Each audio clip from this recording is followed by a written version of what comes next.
Welcome to IFO Classroom Season 4. In this season, we'll bring to you classes from the top university in Wales, the land of the dragons.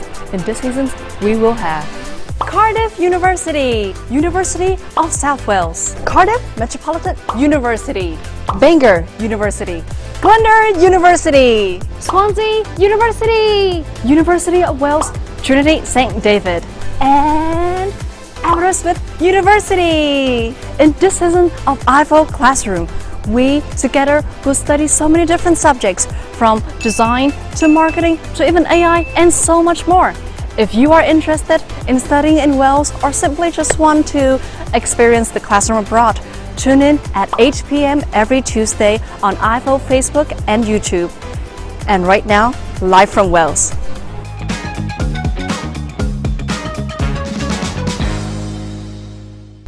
Hey Siri, what is AI? Artificial intelligence is intelligence demonstrated by machines, as opposed to natural intelligence displayed by animals, including humans. Would you like to hear more? No, thank you, Siri. I think that was enough. But we will hear more about artificial intelligence in the class today by a professor from Cardiff Metropolitan University. Shall we?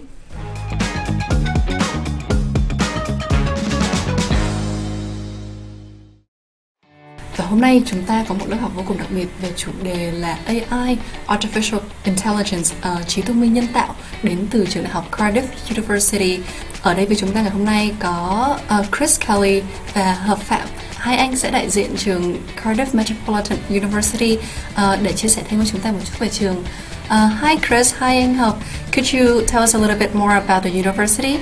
Hi everybody, yes, so my name's Chris, I'm from Cardiff Metropolitan University, based here in Cardiff in Wales. Cardiff is the capital city of Wales in the UK. Cardiff Met, as we like to call it, is the 62nd ranked university in the UK. It's one of the top modern universities here. And we are known especially for our courses in technologies and computing, in business and in arts and design. And today is going to be a great opportunity for our students to learn more about some of the technologies programs that we have at this university, and in particular enjoy this guest lecture today about artificial intelligence, AI. Yes, thank you Chris so much for the brief introductions. And I do believe that I just got a notice that our Cardiff Met has been named the University of the Year of 2021 by Times Higher Education Awards. Is it correct? That's correct. We're really excited about this award. So, in fact, in 2021, we were named the Welsh University of the Year, so the top university in Wales. And then a few months later, we received the award as the Times Higher Education University of the Year. So that's across the entire UK. Of all the British universities. So we're really excited to have received that award, and it's a recognition of the quality and the success of our university. Yes, và không chờ đợi lâu nữa, chúng ta hãy cùng gặp giảng viên ngày hôm nay, Dr. Imtiaz Khan.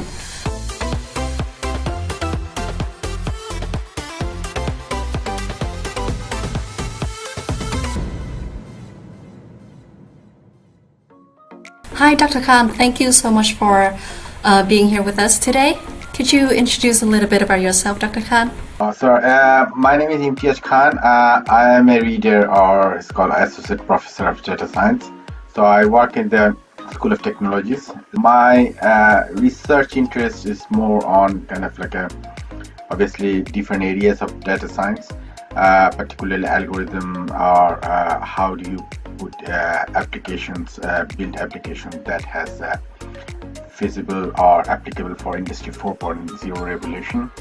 As well as my research also focus on blockchain and application of blockchain, especially on crypto governance. I also do as a program director for apprenticeship data science program, which is the first of its kind in Wales, where we have apprenticeship for different organizations, both in government, fintech. I'm excited to present in front of you about different aspects of AI and how it impacts our society. Thank you. Như thầy Khan vừa mới giới thiệu của chúng ta xong thì thầy Khan là giảng viên của bộ môn Data Science, khoa học dữ liệu tại trường đại học Cardiff Metropolitan của Vương quốc Anh. Thầy cũng là người điều hành trung tâm công nghệ 4.0 và nghiên cứu của thầy thì tập trung rất nhiều vào blockchain và cách AI có thể được áp dụng vào cuộc sống hàng ngày của chúng ta như thế nào. Và không chần chừ đâu nữa, ngay trong buổi học ngày hôm nay chúng ta sẽ tìm hiểu về trí thông minh nhân tạo, cách mà trí thông minh nhân tạo đã đan xen vào cuộc sống của chúng ta như thế nào và những cái áp dụng phổ biến trong hiện tại và có thể trong tương lai có thể phát triển ra sao. Thì ngay bây giờ chúng ta hãy đến với phần học Live from Wales của Dr. Khan từ Cardiff Metropolitan University.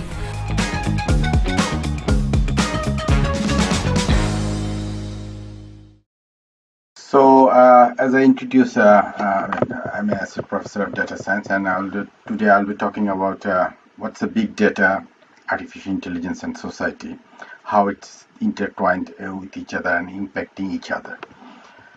So, as you know, data has become one of the big, most valuable thing on earth, because if you see the big companies compared to Google, Facebook, Amazon, Uber, etc., and this the oil company, which are supposed to be the most revenue-earning companies, but Google and Facebook and this type of companies, these are dwarf. So how these companies, data science-related or data-centric companies, are earning so much money? So basically, we as user are providing money for them, right? Because they are providing their services for us for free to use. But from then, they are collecting different forms of data. Say, for example, in every 60 seconds, we are tweeting millions of tweets. We are sending 168 million emails every minute. So from this data, we are kind of giving our personal, not information, but also how we think, how we behave, where we are, what we are eating, everything, almost everything of our life. So these companies are kind of exploiting as well as using this data just by giving us their service for free. There is a common perception that you have to be a computer scientist or very good at math. Just to say that my graduation is on pharmacy, so I have spent first 7 years of my life as a pharmacist. But then I started to become interested in data science. Then I took a MSc course in bioinformatics in USA. And then my kind of PhD was in bioinformatics. So most of my research career was in bioinformatics. Most of the algorithm are same as in biology or in data science, what we know. So there is no kind of a particular thing that you have to be a computer scientist or good at math and something like that. Same wise, you have to have this type of soft skill, that communication, writing skill and things like that. And you have to have this good subject knowledge, which sector you are working, whether you are working in transportation or biology or pharmaceuticals or in fintech or things like that. You have to have very good understanding about your subject matter. And in terms of programming, most of the data scientists use either Python or R because these are especially Python, because most of the big corporations like Google's and Facebook, they release their they not only use Python-based platform, but also they release their kind of algorithms in Python format and stuff like that. So these are the two languages are most popular. Obviously, you have to have a knowledge about database and SQL and things like that. And in terms of as I was saying, that you don't have to be kind of a computer science graduate to become a data scientist.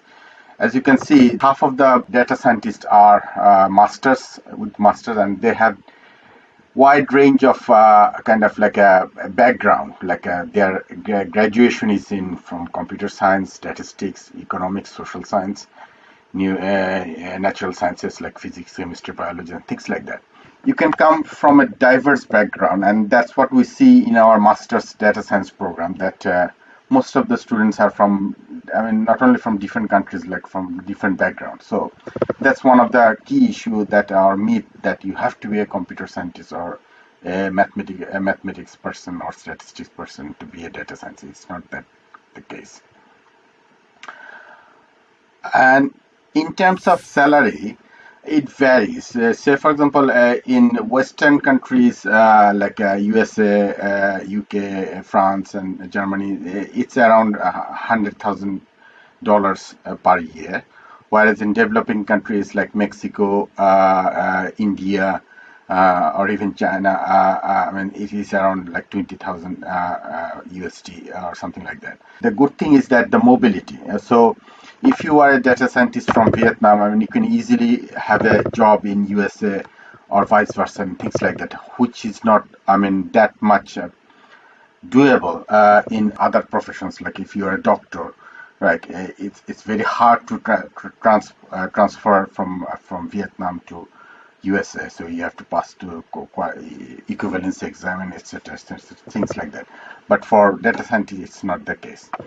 These are the salary distribution across different sectors per industry, but it is mostly in US based. So, but it varies from country to country. And it also depends how much data-centric the society is or the country is in different sectors are using digital platform to kind of acquire their data, as well as like the build policy or their market business policy, as well as governance policy based on this data. Data becomes so important nowadays, and the AI become kind of almost in the core of almost every societal activities. So this mostly from industrial revolution perspective. If you see the society's progression through industrial revolution. So before first industrial revolution, which is in the 19th century, before that, for millennia, it was the muscle power that generates or transform the society. With the invention of steam engine, the society has industrialization has started. People started to build machines, railways, and etc. and things like that.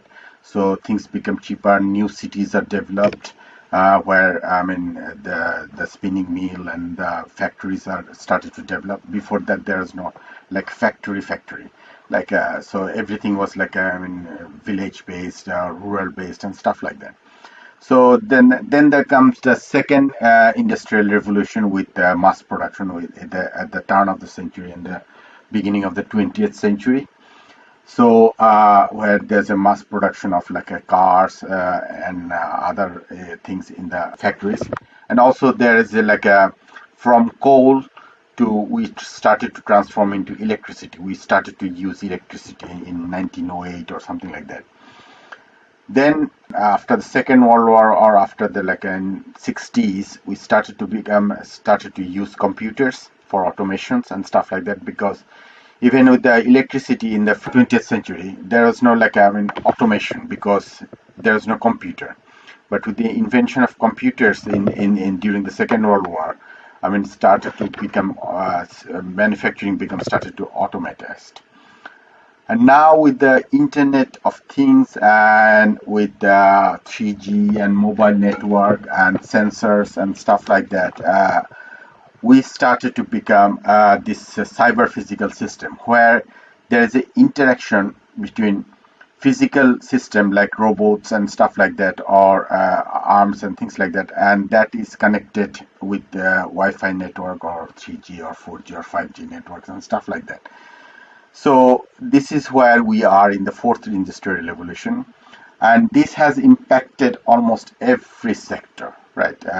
So we are using mobile devices and sensor almost everywhere. From our homes, the switch light get automated, like a switch on, switch off.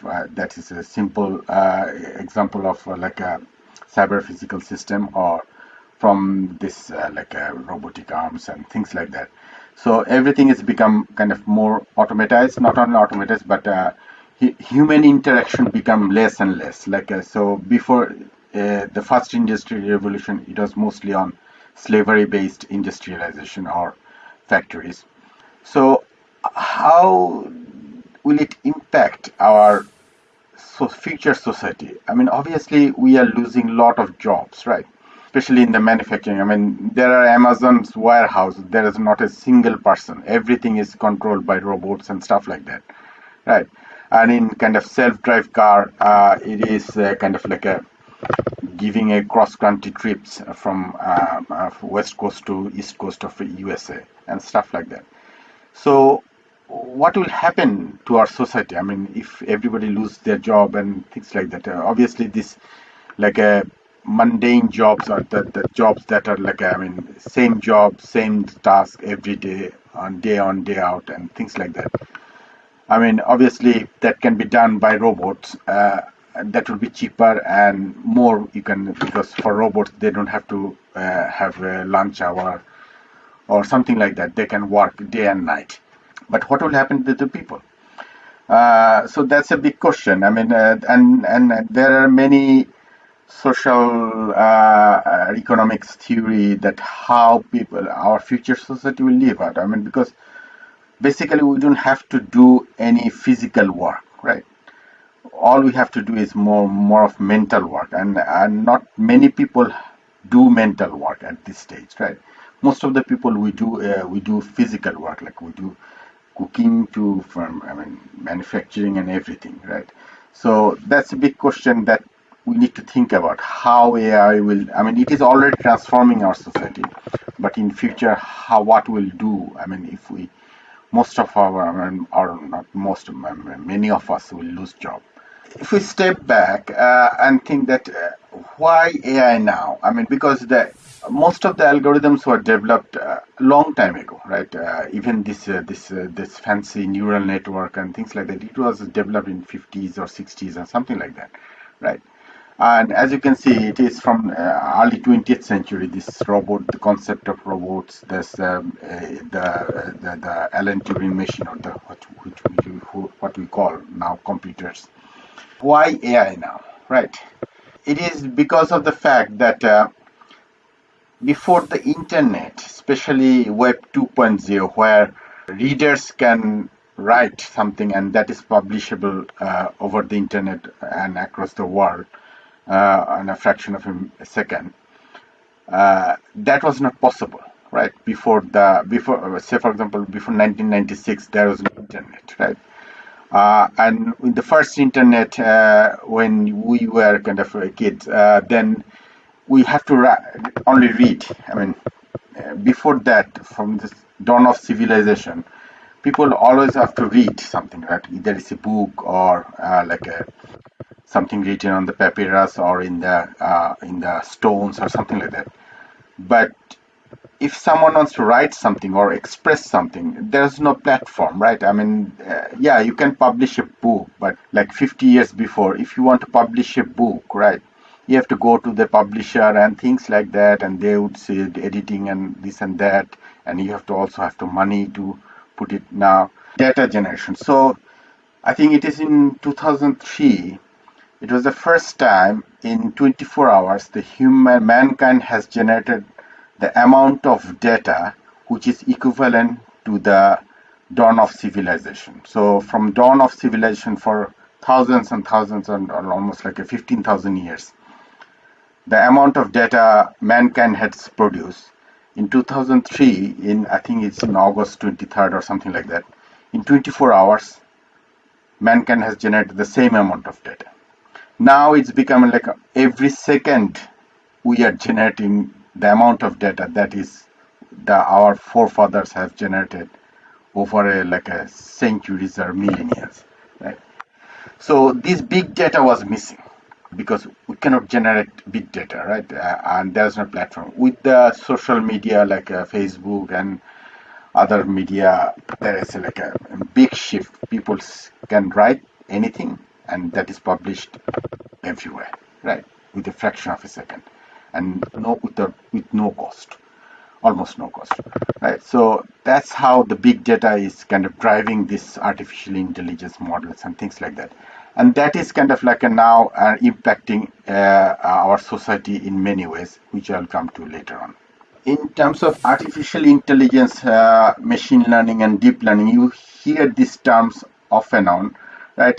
it's almost the same thing, but it's a kind of like the artificial intelligence, like the you have to have a kind of like a system or software or program that has kind of sense, reasoning, and kind of like act accordingly. So it learns. So it has an underpinning machine learning algorithm, right, inbuilt, which can learn and adapt to the system and stuff like that. Say, for example, self-drive car. As it goes along, or if you have Alexa or Google Dot in your home, so it learns from your voice and mistakes and stuff like that. So that's what the machine learning is thinking. But there is a subset of machine learning that are kind of like it's called this deep learning or this neural net based or TensorFlow based stuff, where kind of it can handle big amount of data. Big means big, right? I mean, it's a petabyte or that kind of scale. This is kind of like the whole structure, but and the application is almost everywhere, from our phone to from our everywhere we have this implication of this or impact of these algorithms. Again, there are kind of like different areas where it can impact. So if you see this the big area of artificial intelligence, say for example, there's obviously machine learning part, right, which I will discuss briefly today. And there's a big part which is more of a growing area, is this natural language processing area. You can kind of like a voice recognition, from text recognition to sentiment analysis and things like that. So, and that has a big impact because human communication is based on language, right? So, and if you can kind of decipher the language and learn from it, I mean, then you can learn the society, and as such, you can kind of manipulate or impact or exploit the society. And then there's the expert system, which is a kind of more like a recommendation system and things like that. And as I said, that there's a speech area like Alexa, Google Dot, and etc. There's a vision area like that is used for like a CCTV camera, face recognition in the security aspect and things like that. And of course, there are big areas in planning and robotics. And robotics is playing a big role in the society as we are developing of application of AI. So there are kind of like a three type basically. So one type is this unsupervised. That is you do not. There's no human interaction basically, or minimal human interaction. So you just put your data into the algorithm, and you just say that I want this type of this many number of clustering and things like that, and the algorithm will give you the answer. Whereas the other, and most of the algorithm are mostly supervised learning, where there's a human interaction. So you kind of like give some sort of modification or fine tuning of the parameters according to your desired goal, and as such the algorithm kind of adjusts to it. Another one is this reinforced learning, like where the machine learns itself, right? The human creates that neural net or whatever, right? And then it gather information from the real life. Say, for example, if it is a smart car, it learns from the different cars, different roadways and stuff like that as you drive that car into different areas. Or if it is a kind of Alexa or Google Dot kind of speech based, it learns from it, and accordingly it adapt itself. Okay, so first I will go over this k-mean clustering. So k-mean clustering is that if you have say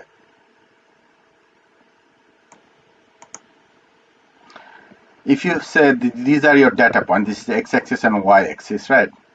And you say that give me a 4 clusters of this data set. So what it does is that it put these 4 green points arbitrarily and measure the distance, the Euclidean distance from this point to every node, every data point in your data set, right? It does it in a kind of iterative manner, go on and again and again and again and again. as long as this data point doesn't move anymore. So let me run it one more time.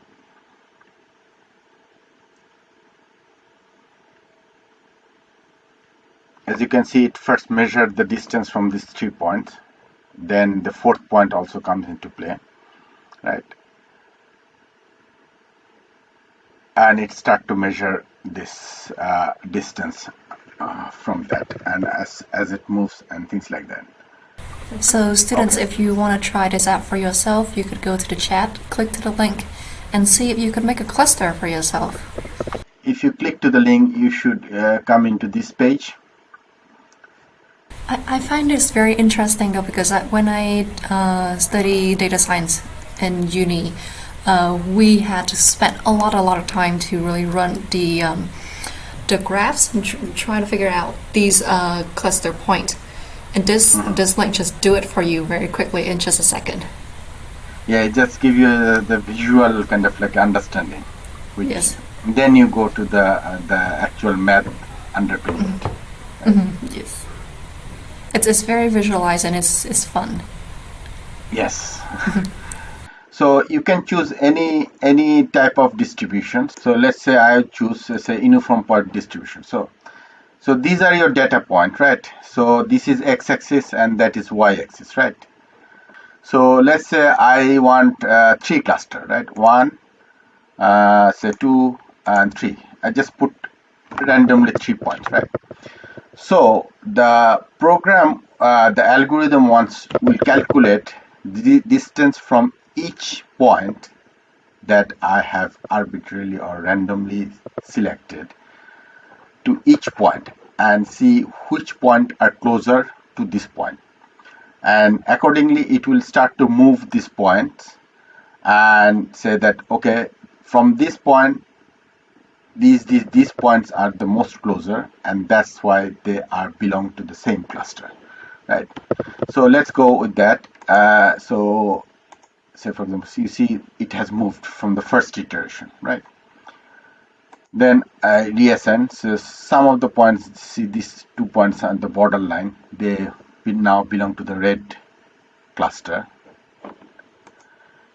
Now some of them gone into the still blue cluster. Now they are red and things like that. So still moving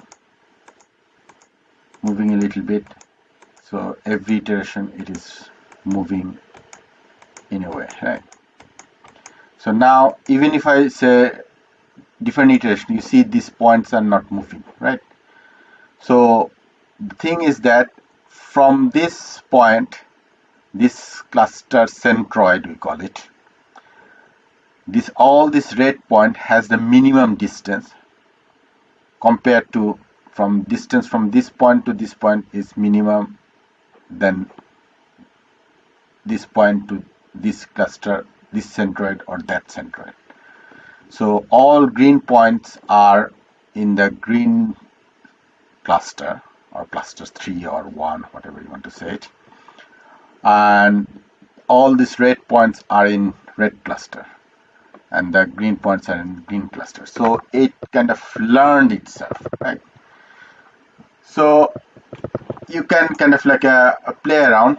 I give you like say 5 minutes to play around, and you can take a different type of like a distribution. So this type of example and see, okay, I put this where and see how it kind of like so what I will ask you to, whatever you choose, you can also choose randomly and things like that.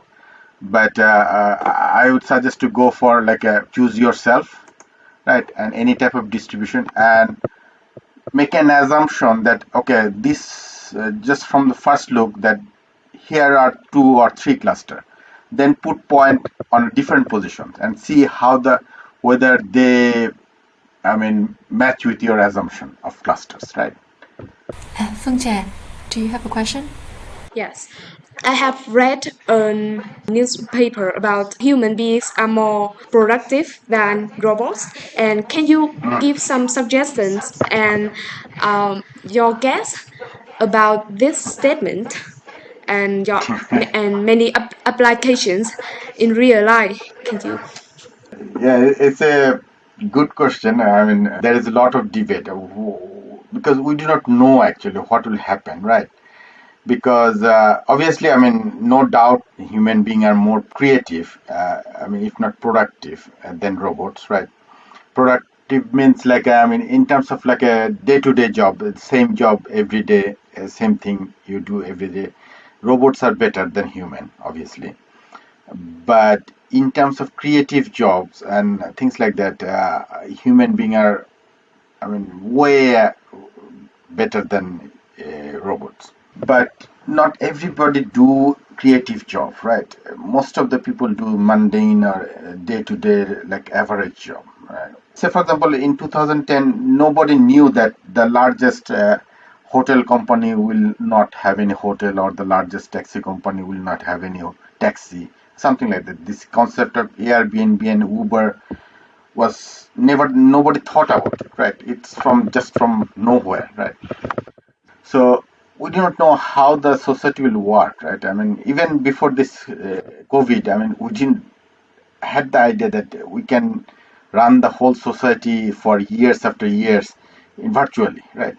Now we know that, yeah, work from home works. Like, I mean, before this type of class, I had to go to like a Vietnam or something like that. Usually that type of things happen.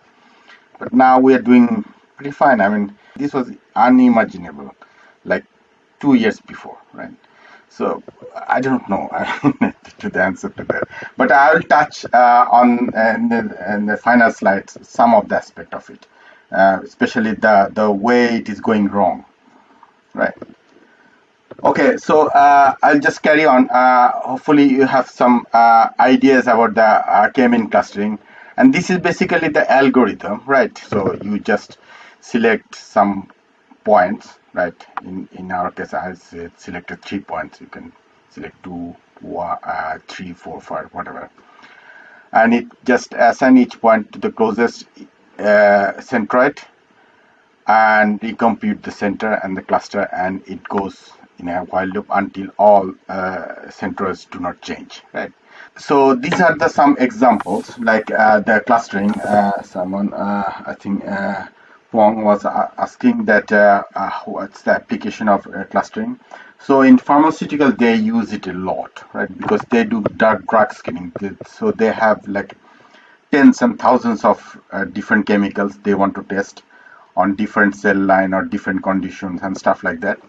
And they want to see that where are these drugs or cell line or things are applicable, because they don't know what are the good candidate of drugs and things like that. Same was like in this example, it is showing that affiliation of different news outlets like BBC, NPR, Wall Street journals and things like that, whether it's right wing, left wing, and things like that, based on their kind of like a readers' interactions, right? So these are kind of like the 2 examples of clustering, which is unsupervised. Another kind of algorithm is this DV scan. It is also unsupervised, but it's kind of like it is based on the epsilon or the distance of the radius of an algorithm, of a kind of like, you say that, okay, this is my each point, and this is the radius, in this case 2, it's not centimeter, but 2 something, and how many points needs to be within the centimeter, and that belongs to a cluster, and then it goes to another one and then another one and things like that. So this is how kind of another kind of clustering algorithm, that is DV scan, works. This is where I kind of like this application of DV scan. So especially with the MRI scan, X-ray, ultrasound scan, to differentiate between the cancer, tumors, etc., and things like that. And then there is another big one is this classification. Most of the algorithms are classification algorithm, and these are supervised, like from decision tree to genetic algorithm and neural net and etc. So where we do a kind of dividing of this data set into two, training data set and test data set, and on the training data set, we build the model. Then we test, we evaluate the model based on the test data set or real data set. Right, and this is the algorithm. I'll not go to the detail, but I'll quickly try to give you a visual understanding. Simple example. So we want to kind of like classify which homes are in San Francisco, that is green, and which home is in New York, right, which is green, blue, right?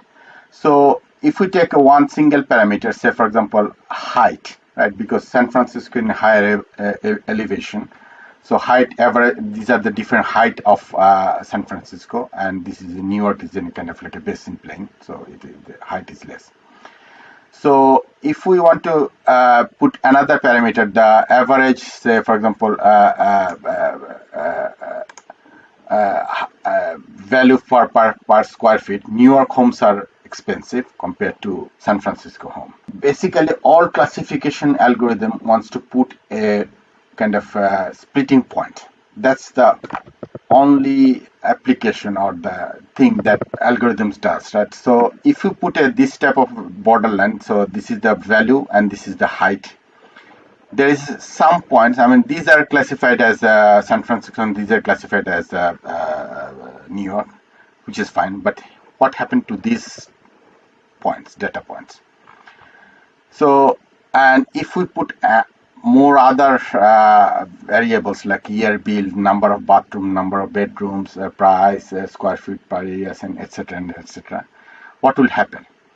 So basically what you do is that if you put a kind of like a splitting point here, you get some sort of false negative, right?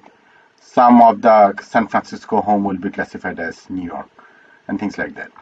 But if you put it at 0, all San Francisco home will be classified rightly, but there will be more false positive, like New York homes will be also classified as things like that.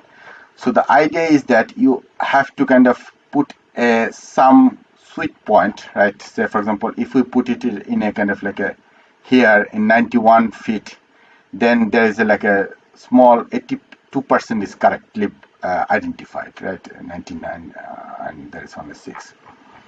So basically you put a splitting point for each attribute, say elevation per square feet and things like that, and you build your model accordingly. So that's basically decision tree. So if that happens, if that value is above that, then it's this. If that is below that, then that is that, something like that.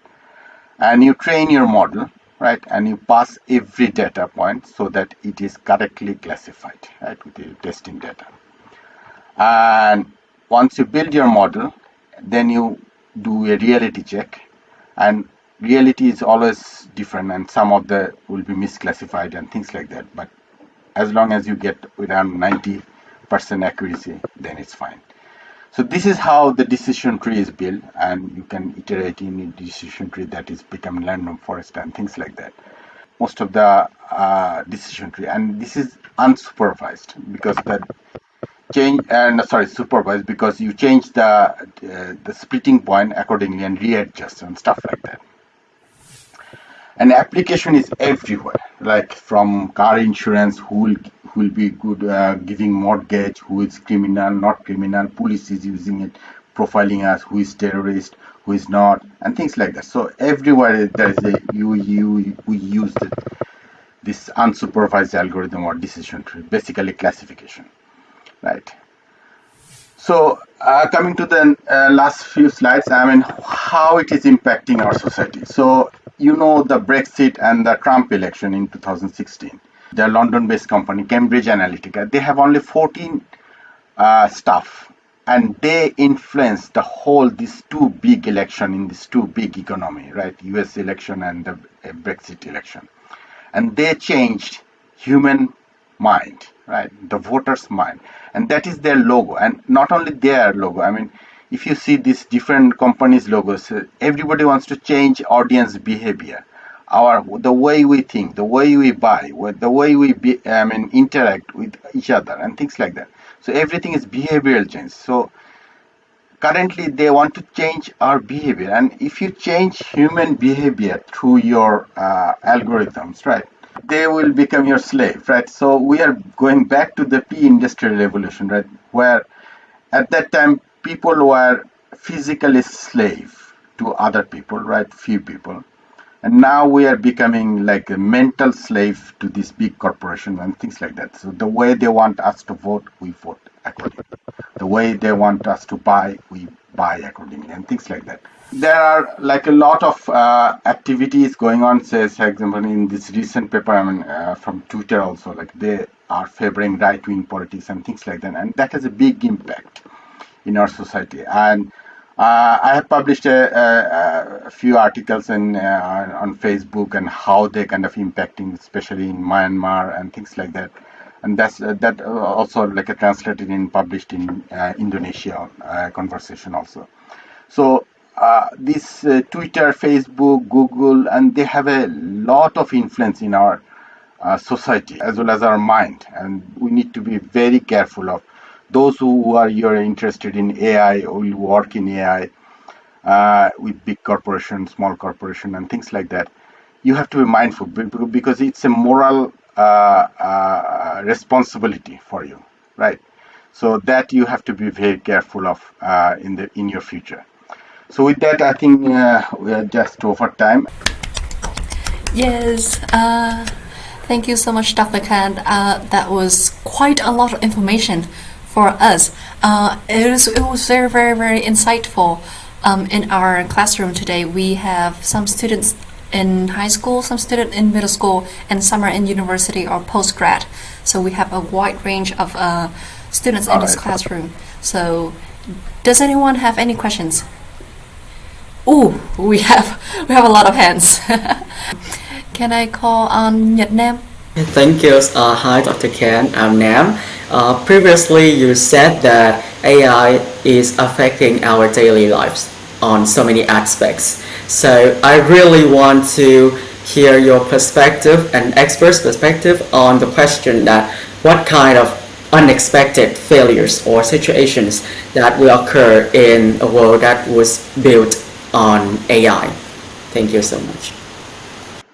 What do you mean by unexpected? There might be a malfunction or a hacker that harms it. Yes, the last slide I put that this Twitter biasness towards right-wing politics, right? So Twitter didn't want it to be right-wing biased, right? But most of our stuff is based on neural net or TensorFlow, this adaptive reinforced algorithm, right? So they have created it well, but as the algorithm see new data set, new activities and stuff like that, right? So the algorithm tends to go towards that end, right? In Twitter, because most of the people retweet right-wing feed or post and stuff like that. So as such, the algorithm is directed towards it. And nobody has anything to do with it because it's an unsupervised, reinforced algorithm. So the machine learn itself, right? A lot of biasness that are kind of like intentional. There are obviously politicians, business entities wants to kind of create this biasness towards to benefiting them, whether it's a political benefit or business benefit, whatever, right? So say for example, Amazon gives you a suggestion based on your buying habit, right? Or whether what are your browsing and things like that. Another end is that one of our colleagues works with the police, right? They profile citizens' behavior and kind of try to say that okay, this person are about to commit crime and stuff like that, right? So if there is a wrong algorithm parameters inbuilt, right, it will kind of start to detect wrong person, or may not be innocent, but the intention is not that and stuff like that. So we have to be careful when we use social media or any type of virtual world, right? And now it's getting into metaverse and things like that, so that we do not fall into the trap of this algorithm rather than we influence the algorithm. Say, for example, one of the example is that in social media we tend to get into some sort of whatever we want to kind of like or things like that, right? So we call it echo chamber effect, right? We get into that type of area, same type of mindset or same type of friends and stuff like that. So you always want to diversify yourself, right? The groups or the posts that you do not like or you do not agree to, I mean, spend the videos on things like that. So the you confuse the algorithm rather than the algorithm influencing you. You influence the algorithm, right? So because human beings are always intelligent than artificial intelligence. So for you, I mean, my suggestion would be you started to influence the algorithm, or I mean, at least kind of make the algorithm bewildered, so that they cannot influence you.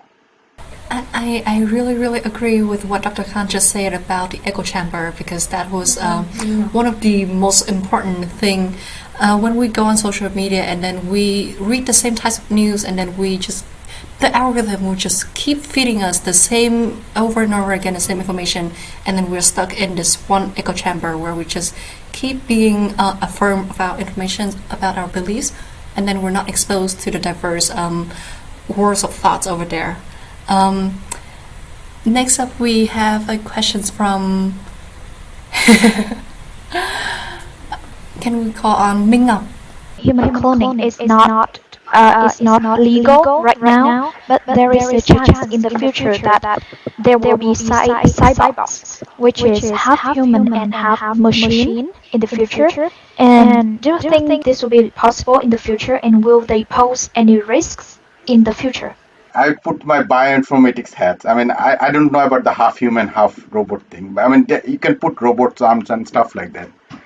But there is a gene editing techniques, CRISPR. I mean, 2019 Nobel Prize was awarded on that. A couple of weeks ago, there was a first heart implantation of pig hearts, genetically modified pig hearts into human, right? So that will become more norm, right? Gene editing. So if you have a baby, expected baby, if there is a genetic defect, presumptive, then it will fixed at the womb stage, right? That will happen very soon. But then obviously people will start to make their baby perfect, right? Wants to make their baby perfect, right? Then the ethics will come, and that is a big issue, right? I mean, it's almost like custom-made babies. For now, I mean, obviously, if we have this, say for example, only this heart, genetically edited pig's heart, if it works, right? I mean, it's still working. He has survived the longest days, I mean, so far. So we can almost we use tire change in our car. We can go, I mean, if I say, for example, people like me, I can change my heart and kidney and stuff like that. We can live 100 years with the young heart, kidneys. I mean, that's wonderful. So, but custom-made baby is big moral, ethical, religious, whatever issues you can think of. Yeah, I do agree. I think that is a very interesting and very promising idea, but it's also very scary to think about, right? Very scary, and also the way if you heard this, they call it the cellular agriculture, right? Where you can grow meat in lab rather than from the farm, right? So that is also a big impact. You do not have to farm animals, you don't have to grow crops and stuff like that. Everything will be built on lab, right? There's not much moral issue on that, but for human cloning and human genetics, there's big moral issue stuff. Right? Dr. Khan, do you want to pick the questions yourself? No, just please. Quan Lê. My question is, how could the student can venture in this field for the student they don't know even the first thing about AI, and is there any distant learning or some online materials the student can be to be know more about that? Yeah, I mean, obviously, there are a lot of free materials in YouTube, or also like outlets like Udemy, Coursera, and stuff like that, right? So you can start anywhere, anytime, right? From any level that you want to, and based on your interest, right? And there are a lot of, most of the, I mean, all these languages like a Python, or if you want to learn programming itself, these are also free. Especially Google has made, if you go to Google Lab and stuff like that, they have so many like almost built-in kind of APIs and libraries, right? Which you can, I mean, without minimal programming background, you can build good apps or algorithms and things like that. Basically, it's about your interest, right? What you are interested in, whether you are interested on AI or app development, or say for example blockchain type of technologies and stuff like that, and things like that. So it's up to you. What is in your hand. Thank you so much, Dr. Khan, for a very insightful lecture. I bet that we have all learned a lot, and that was quite a lot of information to really absorb. Please hold your questions right now and type them in the chat box in the comment sessions, and we will address them right in the Q&A sessions right after this. Stay tuned and we'll be right back. Thank you, Dr. Khan. Thank you, Chris, and thank you, Anh Hop.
Ở lại chúng ta ngày hôm nay, ngoài thầy Khan, anh Hợp và anh Chris thì chúng ta còn có 4 bạn sinh viên nữa. Đó chính là Nhật Nam, Nhật Tiến, Phương Ngân và Thu Phương. Cảm ơn tất cả mọi người đã quay trở lại với phần 2 của chúng mình. Và ngay vừa rồi, ngay trước đây thì các bạn vừa mới xem một video ngắn giới thiệu về trường đại học Cardiff Metropolitan, đúng không nào? Trong phần này thì chúng ta sẽ tìm hiểu kỹ hơn về trường đại học Cardiff Metropolitan cùng với các thầy, và cũng như là chúng ta sẽ giải đáp các câu hỏi của các bạn, không chỉ về bộ môn AI nói riêng mà còn về việc làm sao để giành được học bổng, làm sao để được du học, cũng như là những điểm đặc biệt của ngôi trường này. Ngay bây giờ, để thay đổi không khí và giúp các bạn có thể tìm hiểu kỹ hơn về trường đại học Cardiff Met, thì chúng mình sẽ có 3 câu hỏi trắc nghiệm. 3 câu hỏi này sẽ cực kỳ dễ thôi, mình hứa. Nếu như các bạn vừa mới xem thật là kỹ cái video vừa rồi thì những câu hỏi này sẽ cực kỳ dễ. Và chúng ta sẽ có anh Chris và anh Hợp từ trường Cardiff Met để giải đáp cho những câu trả lời, những câu hỏi. Các bạn khán giả hiện tại đang xem live ở cả Facebook và YouTube, các bạn cũng có thể tham gia cùng chúng mình bằng cách hãy comment một cách thật là nhanh câu trả lời của các bạn. Chúng mình sẽ có 3 phần quà đặc biệt nhỏ dành cho 3 bạn khán giả nhanh tay nhất. Và ngay sau đây, các bạn sinh viên ơi, chúng mình đã sẵn sàng chưa nào? Yay. And the first question is, where is Cardiff Met located? We'll give the audiences 5 seconds to have their thinking. And students, whenever you're ready, we're gonna raise your hand and I'll call on you. 5, 4, 3, 2, 1. Anyone? I would like to call on Phương Ngân. Okay, so for this question, I think my answer would be A, the capital city of Wales. The capital city of Wales. All right, to help we out with the answer. And Chris, could you help us? Absolutely. The correct answer is A. It is the capital city of Wales. So very, very well done. So Cardiff, yes, it's the capital of Wales. So in the UK, you probably know you have England, Scotland, Northern Ireland, and Wales. So London is the capital of England, and Cardiff is the capital of Wales. So it's a much smaller city than London, has a population of about 500,000 people, but yes, it is the capital. Yes. Thank you, and Chris, and congrats Phương Ngân for the correct answer. Các bạn ơi, câu hỏi đầu tiên của chúng ta vừa rồi đó là trường Cardiff Met được đặt ở đâu? Là câu trả lời đúng chính là thủ đô của Wales. Cardiff là thành phố thủ đô của Wales, là một trong những thành phố không phải quá lớn đâu nhưng mà vừa đủ, có rất là nhiều hoạt động chúng ta có thể khám phá trong lúc học tập, chúng ta có thể trải nghiệm cuộc sống du học nữa. Và ngay bây giờ sẽ đến câu hỏi thứ hai. Are you guys ready? This time you gotta raise your hand a little bit quicker. All right.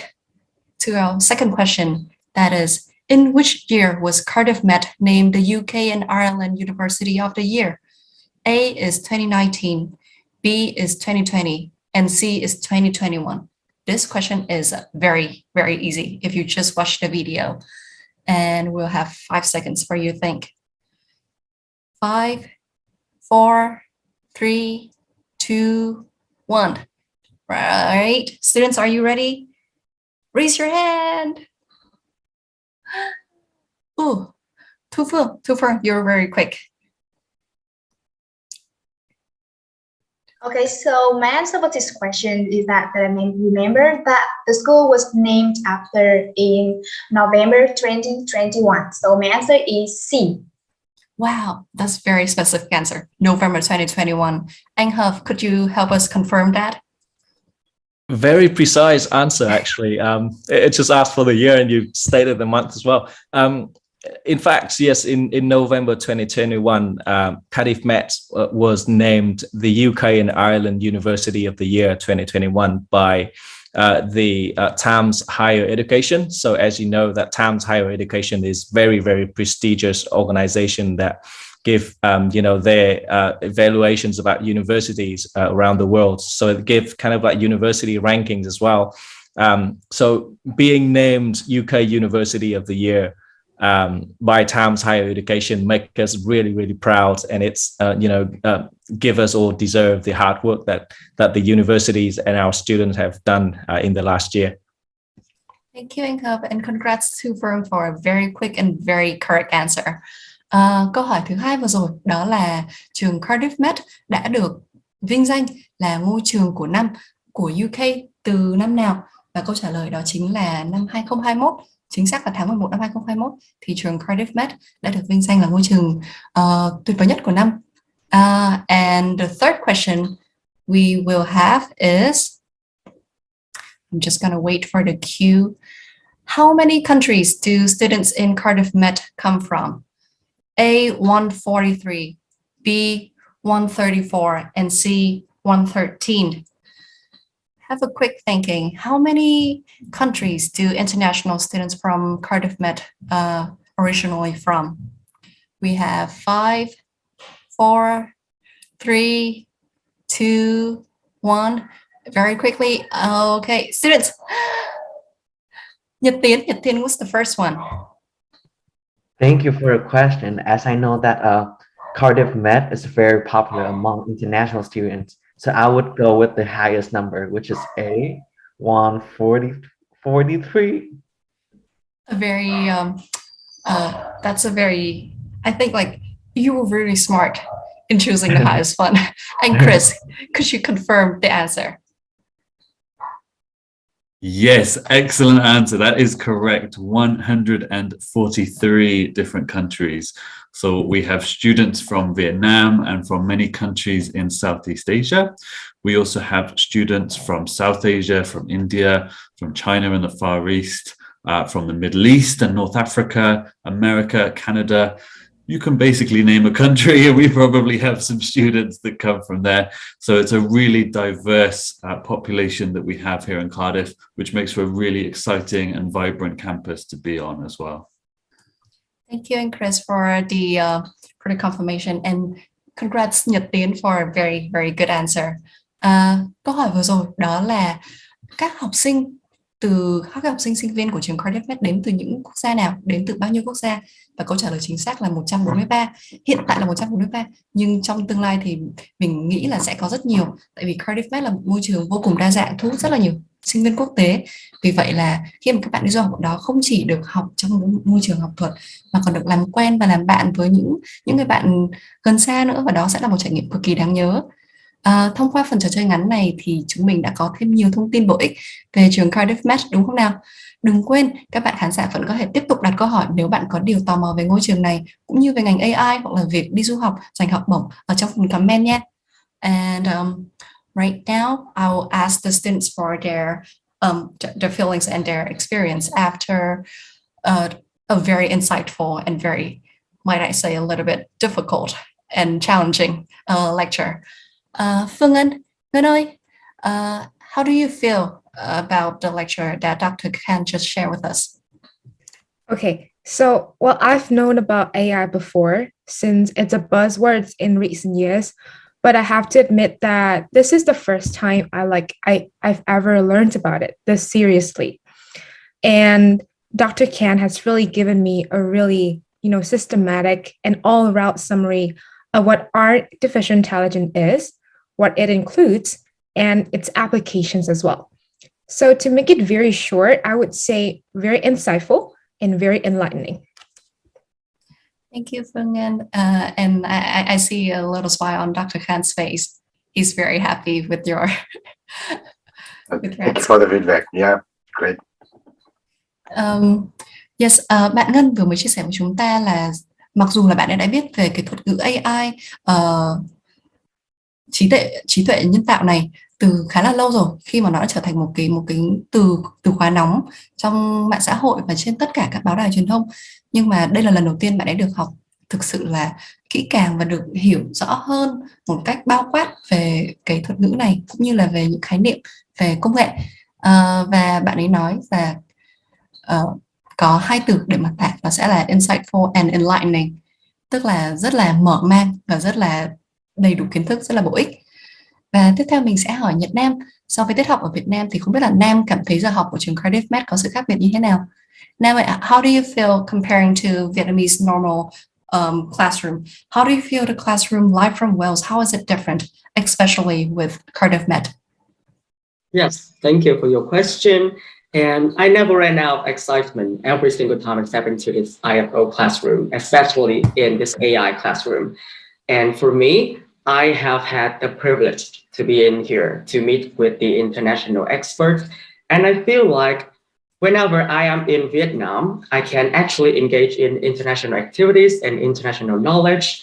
And this community is such a large thing for me to discover and explore. And I feel like studying with Cardiff in this Live from Wales episode actually gives me a real life experience. Just like I am in Wales right now, I am meeting these fantastic experts in real life, in person, and I feel so great. The lessons are super informative and I love it.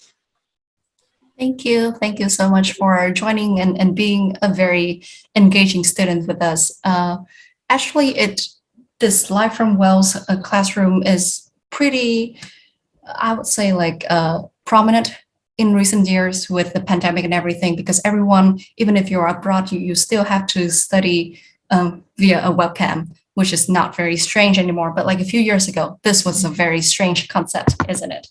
But right now, internet brings everyone closer. And I think that's the beauty of it. And we can connect, we can learn, we can interact with each other, we can make friends and also learn new things, and that is just wonderful.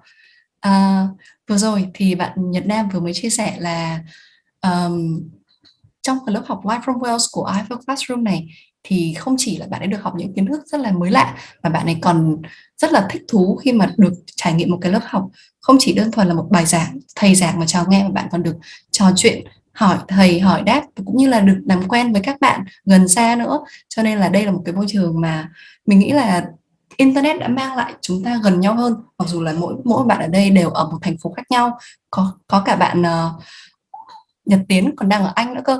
Cho nên là cả ở Việt Nam, Hà Nội, Sài Gòn hay là Anh hay ở bất kỳ nơi đâu thì chúng ta đến được gần nhau hơn qua IFO Classroom Live from Wales, và được đến gần với Wales hơn nữa. Đó là một điều rất là tuyệt vời. So đó là những cái chia sẻ rất là chân thực từ các bạn đã đại diện tham gia lớp học cùng thầy. Và ngay bây giờ thì chúng ta sẽ bước vào phần Q&A hỏi đáp về bộ môn AI cũng như là về trường Cardiff Met. Các bạn khán giả đang xem trực tiếp ơi, đừng quên là các bạn vẫn có thể đặt những câu hỏi trên phần comment nha. Nhật Tín. Yes. Yeah, of course.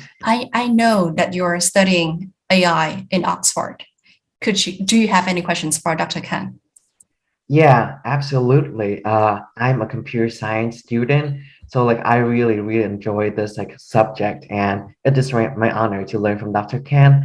So I have an interesting question. Of course, we know that like Chị Trâm has said that AI brings a lot of benefit to us, connects us from all over the world to study together.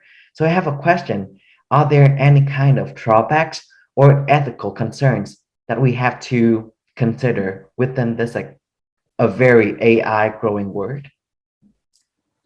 Bạn Nhật Tiến vừa mới đặt một câu hỏi, đó là hiện tại bạn ấy đang học môn Computer Science, khoa học máy tính ở bên Anh, và khi mà được tiếp xúc với lại mạng xã hội cũng như là AI, công nghệ, tất cả các thứ, thì ngoài việc nó đem chúng ta đến gần hơn, thì không biết là thầy Khan có thể chia sẻ thêm là nó có những cái có thể là tác hại gì hay không? Dr. Khan, could you answer the questions from Tiến? Yeah, sure. Thank you for that question. Yes, I mean, AI has, transformed our lives and society in many ways, in both in good way as well as in bad way, I would say. Say, for example, the challenge that we face with AI is that, especially those algorithms that are adaptive, like neural net and deep learning and things like that. The algorithm learn itself and change itself, right? So the creator of this algorithm, after a certain while, they do not know what's the algorithm at state at now, right? So, and that's one of the kind of like a how do you call it? It's a very critical thought, because say, for example, if the algorithm start to profile a police algorithm, right, to profile criminals or something like that, and that goes in the wrong direction, right? Nobody can kind of adjust that algorithm as such. That's kind of like nobody has in hands-on control over that. That's one thing. And even if there's something control over that, I think I covered that in the discussion, that this Brexit election as well as the American 2016 Trump election, right? So AI, the Cambridge Analytica used AI to profile some user voter base and kind of put messages to that to change their behavior. So one of the key issues that we need to be concerned about is the use of AI to change our behavior or mindset, because we dwell in the virtual world most of our time, in social media, in this type of Zoom calls and stuff like that. So how AI will kind of influence our mindset, intentionally or unintentionally, that needs to be very much, we need to be concerned about, right? Thank you, Dr. Khan. I do agree, and it is very important, and it's not a simple question at all. Yeah. Vừa rồi thì thầy Khan giải đáp là AI đem đến rất là nhiều lợi ích, nhưng mà đồng thời thì cũng khá là nhiều mối lo ngại về việc bảo mật thông tin, về giống như là khi mà AI nó được học máy machine learning, nó học quá nhanh và chúng ta không thể bắt kịp được là the algorithm, cái thuật toán nó đang nghĩ gì nữa, thì đó sẽ là một câu hỏi lớn dành cho tất cả các bạn sinh viên, học sinh ở đây. Trong tương lai các bạn sẽ là những người nắm chìa khóa để mà trả lời những câu hỏi này, Tại vì đây không phải là một câu hỏi chúng ta có thể trả lời qua một buổi học rất ngắn ngủi như thế này, nhưng đây sẽ là một cái buổi bắt đầu để các bạn có thể tìm hiểu thêm, học sâu thêm nếu các bạn thực sự hứng thú với môn học này. Và biết đâu trong tương lai mình lại thấy Nhật Tiến trở thành một guest speaker hoặc lecturer ở một buổi tọa đàm nào đấy để giải thích về AI thì sao, đúng không nào? Và chúng mình vừa mới nhận được một câu hỏi từ một bạn khán giả, bạn Ngọc Anh. Bạn ấy hỏi là mọi người nghĩ có phải tất cả mọi người đều nên biết hiểu về AI hay không, hay là chỉ những người chuyên gia chuyên môn mới cần biết thôi? Dr. Khan, we have a question from Ngọc Anh, an audience. She asked, do you think everyone should achieve a certain level of know-how about AI, or should we just leave it to the expert? No, I mean, everybody should know about AI. I mean, especially, I mean, you need to know the integrated detail. But since we are kind of interacting with AI every day and almost like every moment, like the way you scroll the Facebook or anything, the AI knows that what you are dealing with, and they post and I mean behind it accordingly. So we need to know that what we are dealing with, right? And we have to be concerned, I mean, very much aware of it, right? But you don't need to, everybody doesn't need to know what these different algorithms is and stuff like that. But you have to keep aware of every time that somebody is watching you. Every movement, whatever you're thinking, it's not only movement, whatever you're thinking, right? Because it's easily to profile everybody. And everybody is profiling by this big corporation every time. So we need to be aware of it. Thank you. Thank you for the answer. Thầy Khan vừa mới trả lời là chúng ta không cần phải biết cụ thể, cụ tỉ từng cái thuật toán của AI có nghĩa là như thế nào và cái cách mà AI hoạt động ra sao. Nhưng ít ra chúng ta cần phải có những cái kiến thức bao quát, tổng quát về AI. Tại vì chúng ta đang hiện tại sống trong một cái thế giới gần như là AI bao quanh chúng ta. Kể cả khi mà các bạn đang lướt Facebook, các bạn xem những bài gì, tương tác với những bài gì, thì thuật toán trên mạng AI nó hiểu được rõ, nó sẽ xem, gần như là theo dõi các bạn trên mọi bước đi, từng bài like, từng cái comment, và từ đó nó sẽ có thể thay đổi được là bạn sẽ được nhìn thấy những bài gì, bạn sẽ tương tác được với những sản phẩm như thế nào, thì từ đó nó có thể thay đổi thế giới quan của mình, và đó cũng sẽ là một điều khá là nguy hiểm nếu chúng ta đang sống trong một thế giới của AI nhưng lại không thể hiểu được AI nghĩa là gì, thì đó sẽ là một cái bất lợi của chúng ta.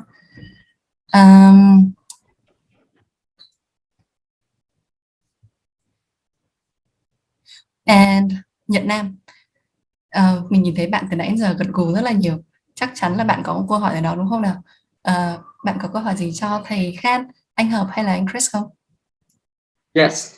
After I learned about AI through this lesson, I think I have a question that all of us wants to know the answer to, which is that can AI actually replace human completely in the future? I want to hear your insight on this.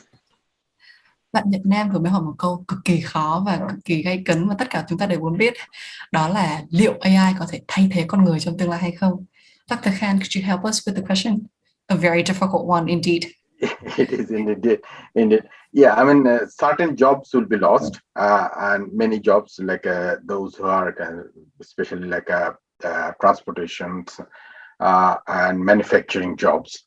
Those are kind of like a pretty much standard or mundane jobs, we call it. Right? That will go to AI very soon, rather than like in near future rather than distant future. But those jobs that are creative or some sort of like need some sort of interactions, a human human factor involved, those jobs will not go in near future.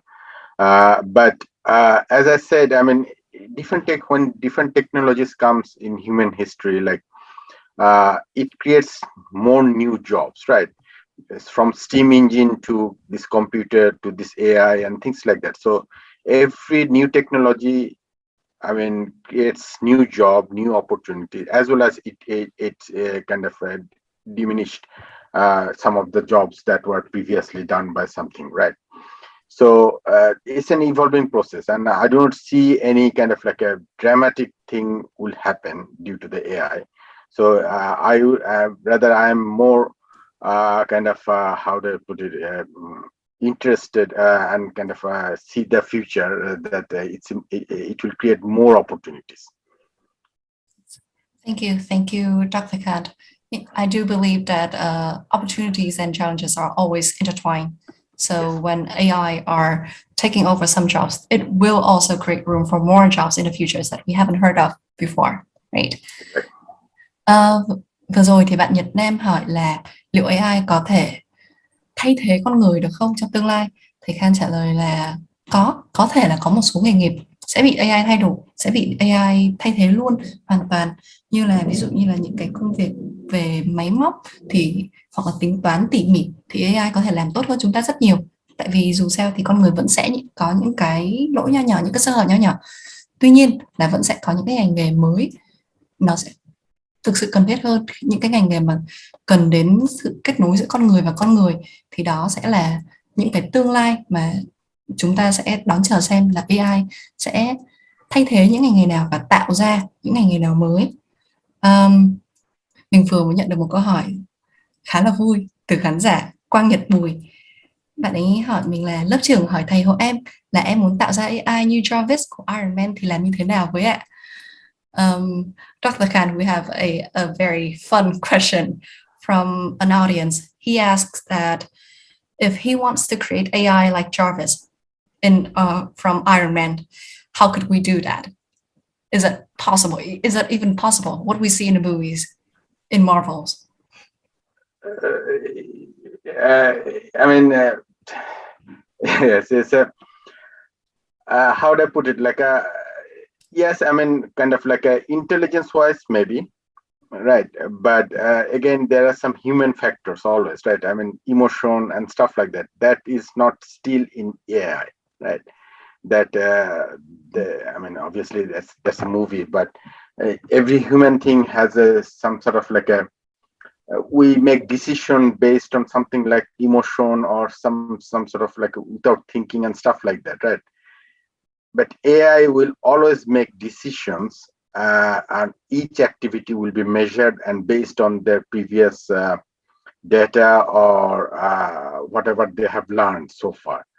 But we human and whatever this type of presentation in the movie, there's always a serendipitous actions and things like that. That will, I don't think it will be created in near future. Right. I think that was just like just for fun question, but it will be very interesting if in the future we do see a Jarvis suit flying around. Yeah, I mean that can be done, but the actions might be different, right? Yes, right. Anh Hợp and Chris, I do see you smiling. Do you have any thoughts on this? Will we see a Cardiff Met student in the future holding a patent for creating an AI algorithm that is so smart that could beat Iron Man's Jarvis? With Dr. Khan teaching them, I think definitely. Definitely. Vừa rồi thì thầy Khan trả lời là mặc dù là cái sự thông minh như Jarvis ở trong Iron Man nó có thể được tạo ra, nhưng mà ở trong tương lai gần thì chúng ta chưa thể nhìn được rõ là liệu khi nào chúng ta sẽ được nhìn thấy Jarvis, liệu trong tương lai chúng ta có nhìn thấy được bộ suit của Jarvis, bộ suit của Iron Man bay trên trời hay không. Thì sẽ mời các bạn đến học AI cùng với thầy Khan ở Cardiff Met để tìm hiểu kỹ hơn, và chúng mình hy vọng là biết đâu sau này một trong những bạn sinh viên học sinh đang ngồi đây đang xem lớp học này có thể trở thành một trong những người sáng chế ra một cái thuật toán AI nào đấy thật là thông minh như Jarvis thì sao. Cũng có thể là bạn Quang Nhật Bùi cũng có thể là một người sáng chế vậy. Thu Phương, I see you have been nodding and smiling this whole time. You seems like you have a very dying question to ask. Yeah, I'm waiting for this so long. Actually, after watching a video, a very short video about the Cardiff University, and like sitting and studying with a Cardiff lecturer. I very now curious about the Cardiff Metropolitan University. So I want to ask Anh or Chris, about the scholarship opportunities for both the undergraduate and the postgraduate program in Cardiff University. So could you share more about the scholarship and like learning opportunities for the international students? Yeah, I'm very curious about this. Bạn Thu Phương vừa mới chia sẻ lại bạn ấy sau khi xem những cái video và sau khi tham dự lớp học này thì bạn ấy vô cùng tò mò về trường đại học Cardiff Metropolitan, và câu hỏi của bạn ấy là liệu có nhiều cơ hội để giành học bổng từ trường hay không, và làm như thế nào để có thể tìm ra những cái học bổng đó, và làm thế nào để có thể apply không chỉ cho hệ đại học mà còn hệ sau đại học nữa. Anh Hợp ơi, anh có thể giúp chúng em trả lời câu hỏi này được không ạ? Cảm ơn Trâm và cảm ơn câu hỏi của bạn Thu Phương. Thì anh nghĩ là cái câu hỏi này cũng là cái câu hỏi mà rất là nhiều bạn học sinh cũng như là các bạn sinh viên ở Việt Nam mình quan tâm, đấy là về vấn đề học bổng. Thì đối với cả chương trình bậc học đại học thì trường Cardiff Met có cái chương trình học bổng là 1.000 bảng mỗi năm dành cho các bạn sinh viên đại học. Và đối với cả học sinh đến từ Đông Nam Á thì trường có một cái suất học bổng trị giá 50% học phí cho các bạn, cho cả cái chương trình đại học, hoặc là nếu mà các bạn apply vào cái chương trình sau đại học, chương trình thạc sĩ thì cũng có thể apply vào cái học bổng 50% đó. Thì đấy là học bổng dành cho toàn bộ Đông Nam Á. Thế nhưng mà có một cái học bổng nữa cũng rất là lớn, đấy là học bổng của chính phủ Wales, nó là Global Wales Postgraduate Scholarship. Thì cái học bổng Global Wales này thì dành cho các bạn học thạc sĩ, chương trình sau đại học, trị giá 10.000 bảng. Đó. Thì để mà học các cái chương trình sau đại học tại trường Cardiff Met thì mỗi năm thì trường Cardiff Met thì có khoảng 4 suất học bổng Global Wales này dành cho các bạn học sinh. Thì cái học bổng Global Wales này thì chỉ dành cho các bạn học sinh và sinh viên từ Việt Nam thôi. Các bạn ở các cái nước khác thì không có cái gọi là cái privilege này, cái đặc ân này. Rất là cảm ơn anh Hợp, và cũng là một chút ưu tiên dành cho các bạn Việt Nam mình. Biết đâu là vài năm tới mình sẽ nhìn thấy Thu Phương là một trong 4 bạn được nhận học bổng, không nhỉ? Phương Ngân, I see a hand. Do you also have a question? Yes. So asking about the Global Wales Scholarship, I want to ask what are the requirements to apply for the Global Wales Scholarship, and how can we like increase our opportunity to receive that scholarship? Yeah, that's a very valid question. And Chris, could you help us? Yes. So the Global Wales Scholarship is open now for applications, and we are considering all students, and what we look for is a mix of not just the academics and the grades that you've received in school, but actually your interests, your motivations, and your goals for the future.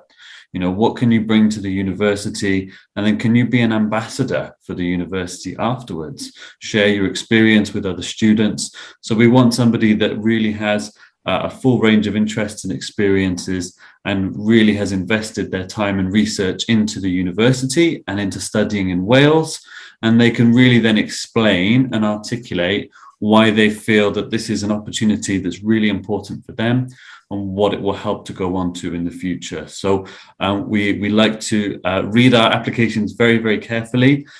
We even sometimes interview our students as well, just so that we feel like we get to know you a little bit better. Because sometimes you can't say everything you want to on paper. So we like to meet students and talk to you a little bit more as well. So we'll be putting lots of information on the Cardiff Met University website about that scholarship opportunity for this year. And we hope that some of you may even be able to apply. And we're really excited to welcome some new scholars this year. Great. Thank you anh Chris. Vừa rồi thì bạn Phương Ngân hỏi nối tiếp luôn câu hỏi của Thu Phương, đó là làm như thế nào để có thể nộp đơn và giành được những suất học bổng đó. Thì anh Chris vừa mới trả lời là bạn phải thực sự là hứng thú và rất là muốn đi học ở Wales, được đi du học ở Wales và được đi du học ở Cardiff Met, bạn phải là một người thực sự có đam mê và có cam kết về những cái đường hướng của bạn trong tương lai. Ngoài những cái lá đơn mà bạn nộp thì đôi khi trường cũng sẽ gọi bạn để mà có thể phỏng vấn để có thể hiểu rõ hơn về bạn, hiểu xem là sau này liệu sau khi học xong bạn có trở thành một người đại sứ của trường này hay không, để chia sẻ thêm về các lớp học, về cuộc sống ở Wales và trải nghiệm du học của bạn. Phương Ngân và Thu Phương, hai bạn biết đâu mấy năm sau sẽ thấy hai bạn dắt tay nhau ở Wales. Vừa rồi thì chúng ta còn nhận được thêm một câu hỏi nữa từ YouTube. Bạn An, bạn ấy hỏi là thầy Khan nghĩ gì về sự thiếu data, sự khan hiếm data trong những cái mô hình AI gần đây. Dr. Khan, we do have questions from YouTube, and Anne is asking that what do you think about the data hungriness from the recent AI models?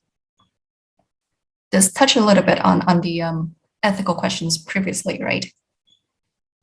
Yes. So data hungry. I mean, obviously we are generating lots of data, and most of these are unstructured data, like text-based, what we were putting in messaging, social media, and stuff like that.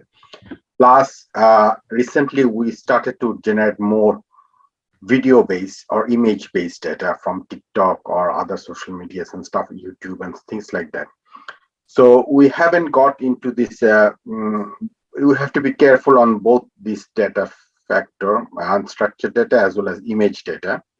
And already exploitation and commercialization and monetization of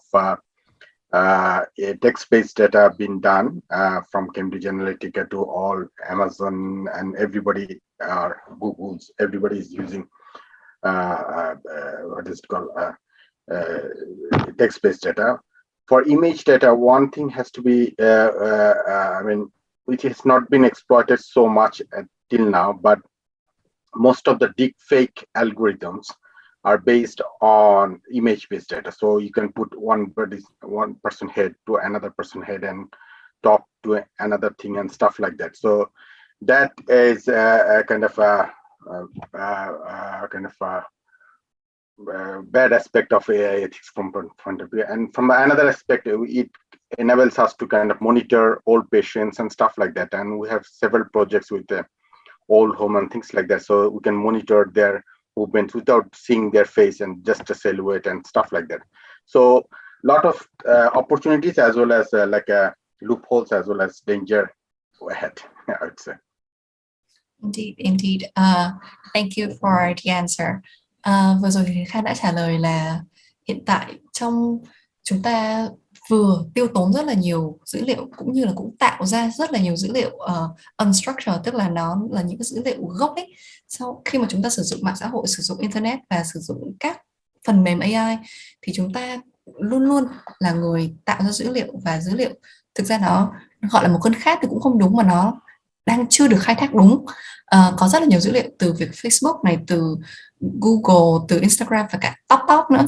Khi mà các bạn lướt TikTok nhiều thì mình cũng sẽ tạo được ra những cái dữ liệu về bản thân mình, về profile của mình, tức là mình là người thích những gì và có hứng thú với điều gì, thì AI có thể học được những điều đó và nắm bắt được tâm lý của người dùng.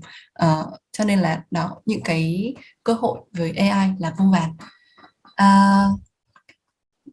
Và Phương Ngân ơi, sau một cái buổi học rất là nhiều thông tin và cũng như là một cái phần hỏi đáp khá là kỹ như vậy, thì em có cảm nhận gì, bạn có cảm nhận gì về lớp học này, về AI hoặc là về Cardiff Met?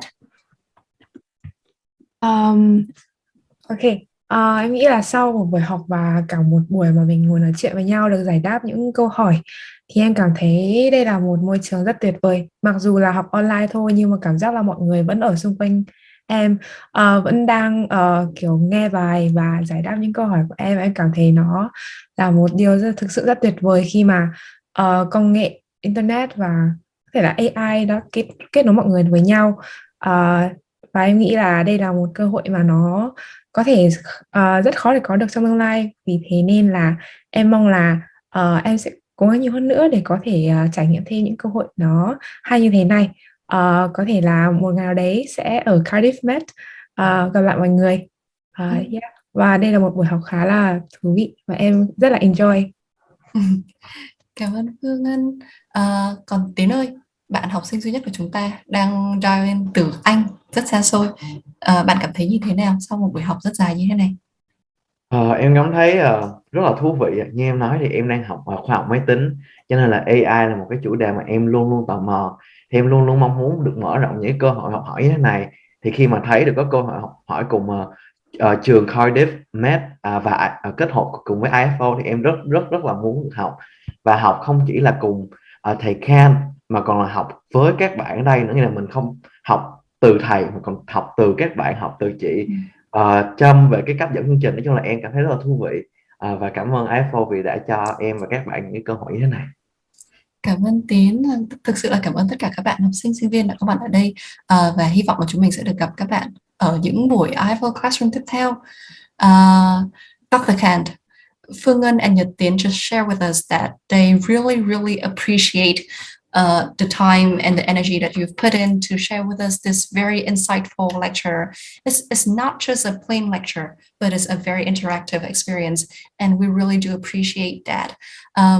Could we ask you a little bit, how do you feel after spending some time with us? How do you feel about Vietnamese students, and do you have any words that you want to share with the students here, as well as the audiences of IFO in Vietnam?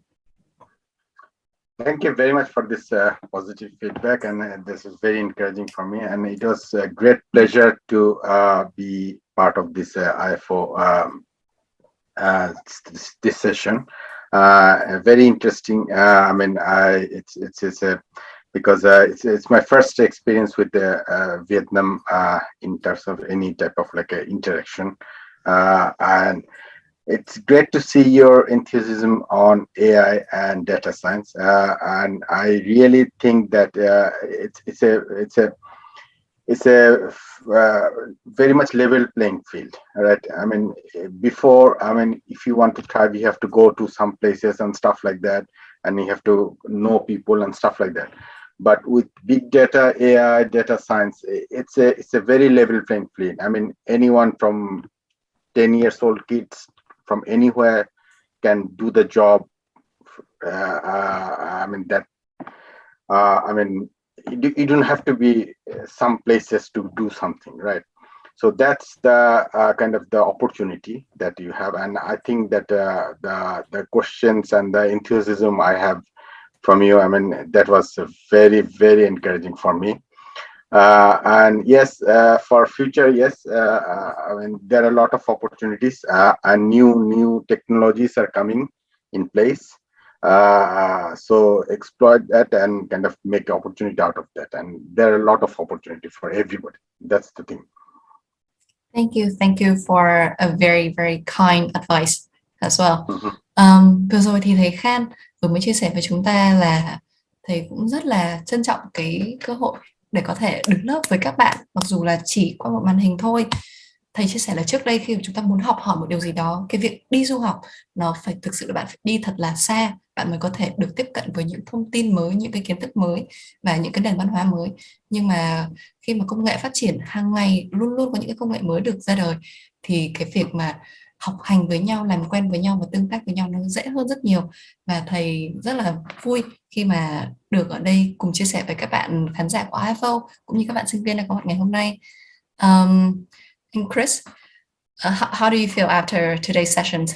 Do you feel like you've met some of the very bright face for future candidates for, Cardiff Met scholarships? You took the words out of my mouth. I was about to say, I think we have some potential scholarship winners here, don't we? So it's been a fantastic session today.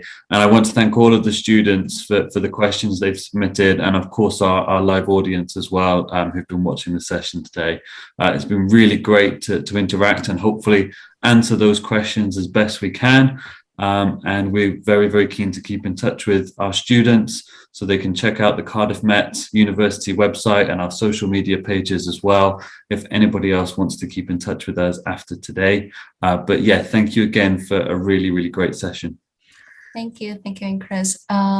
Anh Chris vừa mới chia sẻ là có lẽ là những bạn học sinh sinh viên ở đây cũng như là các bạn khán giả IFO rất có thể là những người sẽ giành học bổng của Cardiff Met trong tương lai, và anh Chris rất mong chờ sẽ được nhìn đơn của các bạn.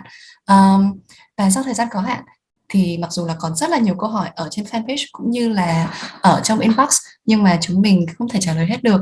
Hy vọng là phần Q&A vừa rồi cũng đã làm các bạn hiểu thêm về bộ môn AI cũng như là về trường Cardiff Met nữa. Anh Chris và anh Hợp sẽ là những người mà chúng ta có thể hỏi về khi mà bạn muốn học thêm, bạn muốn định du học ở Cardiff Met. Anh Hợp ơi, anh có những lời khuyên nào dành cho các bạn sinh viên hoặc là các bạn học sinh đang muốn học thêm ở trường mình hay không? Hoặc là anh có những chia sẻ gì dành cho các bạn ở đây không ạ? Cảm ơn Trâm. Thì anh nghĩ là cái ngành trí tuệ nhân tạo hay là về cái computer science nói chung thì chúng ta anh nghĩ là trong khoảng tầm 2-3 năm trở lại đây thì chúng ta nói đến rất nhiều đến cái cuộc cách mạng công nghệ 4.0, đúng không ạ? Thì cái ngành này là cái ngành mà ở Việt Nam mình đang rất là ít các cái trường đại học họ đào tạo. Thì nếu mà các bạn có quan tâm đến cái chuyên ngành này thì mình nên đi ra nước ngoài để mình học hỏi những cái kiến thức rất là mới và rất là hiện đại, và sử dụng những cái công nghệ rất là tân tiến áp dụng cho cái việc học cái chuyên ngành này. Và bản thân anh thì anh nghĩ rằng là trong vòng khoảng 10 năm tới thôi thì cái trí tuệ nhân tạo nó sẽ áp dụng vào gần như là tất cả mọi thứ trong cái cuộc sống của chúng ta. Cái điều mà chúng ta nhìn thấy như là ví dụ như là cái hãng công nghệ như là Facebook thì giờ là họ đã đổi tên thành Meta và đưa đến cái định hướng là tạo ra một cái không gian trên một cái gọi là Metaverse. Thì cái đó cũng là ứng dụng về trí tuệ nhân tạo rất là nhiều. Thì nếu mà các bạn có mong muốn học hỏi cái ngành trí tuệ nhân tạo tại trường Cardiff Met thì có thể liên hệ trực tiếp với cả anh, hoặc là các bạn cứ comment trên cái chương trình livestream này thì anh sẽ trả lời các bạn những cái câu hỏi của các bạn. Và học bổng ở Cardiff Met thì có rất là nhiều dành cho các bạn sinh viên Việt Nam, nên là trường cũng luôn luôn welcome các bạn apply và theo học tại trường, theo học tại một trong những cái trung tâm nghiên cứu cũng như là trường về kỹ thuật tốt nhất ở UK. Em cảm ơn anh Hợp rất là nhiều. Thank you Dr. Khan, thank you Chris, and thank you anh Hợp so much for spending your time with us today. Cảm ơn tất cả mọi người, cảm ơn các bạn sinh viên, học sinh và các bạn khán giả IFO đã cùng theo dõi chương trình ngày hôm nay. Và đó đã là những cái điều tổng quát nhất, bao quát nhất về AI, một thứ đang nằm xen kẽ trong tất cả các khía cạnh của cuộc sống chúng ta. Hy vọng là mọi người đã học được thêm những điều mới, không chỉ về công nghệ mà còn về trường Cardiff Met và những cơ hội giành học bổng để đi du học ở Wales nữa. Các bạn đừng quên là chúng mình vẫn còn đang casting các bạn học sinh để tham gia vào các buổi học tiếp theo của IFO Classroom nhé. Chúng mình đang casting các môn học là marketing dành cho hệ sau cử nhân và journalism nữa. Không chần chừ gì nữa, chúng mình sẽ kết thúc buổi học bằng một video giới thiệu về ngôi trường đại học Cardiff Metropolitan University, một trong những ngôi trường đỉnh nhất ở UK. Và hẹn gặp lại các bạn vào 8 giờ tối thứ 3 tuần sau. Xin chào và hẹn gặp lại. Cảm ơn mọi người rất là nhiều. Thank you.